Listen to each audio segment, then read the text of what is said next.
مکہ مکرمہ کے اندر کوئی کاشتکاری نہیں تھی کہ لوگ فصلیں بوئیں اور پھر اس سے اناج حاصل کریں، نہ ہی وہاں پہ کوئی صنعت کا کچھ کام تھا۔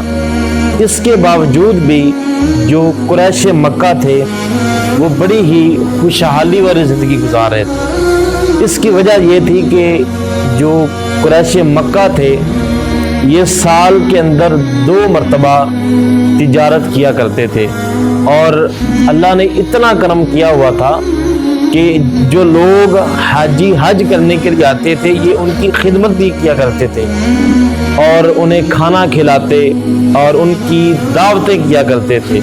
حالانکہ وہاں پہ کوئی پانی کے چشمے نہ تھے، وہاں پہ کچھ کھانے پینے کے انتظامات نہ تھے، نہ وہاں پہ فصلیں اگتی تھیں کہ لوگ سمجھے کہ ان کے پاس تو بڑا اناج وافر ہے اس لیے یہ ہماری خدمت کرتے ہیں۔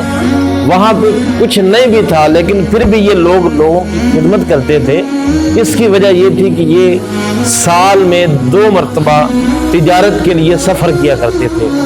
پہلا سفر ان کا یمن کی طرف ہوتا سردیوں کے اندر، اور جو دوسرا سفر کرتے تھے یہ ملک شام کی طرف ہوتا تھا۔ تو جب یہ وہاں پہ تجارت کرنے کے لیے جاتے تو لوگ ان کی عزت اس وجہ سے بھی کیا کرتے تھے کہ یہ خانہ کعبہ اللہ تعالیٰ کا جو گھر ہے یہ اس کے پڑوسی ہیں۔ سبحان اللہ، اتنا لوگ ان کی عزت اور ان کا احترام کرتے تھے۔ کیا سمجھ گئے کہ یہ لوگ اللہ کے گھر کے پڑوسی ہیں، اللہ کے گھر کے پاس رہتے ہیں، اور لوگ پھر بڑی خوشی کے ساتھ ان کے ساتھ تجارت کرتے تھے، جس کی وجہ سے جو قریش مکہ تھے یہ خوب جو ہے وہ نفع حاصل کرتے۔ تو یہ اللہ کا ان کے اوپر کرم تھا کہ ان کی تجارت ہمیشہ نفع بخش ہوتی تھی۔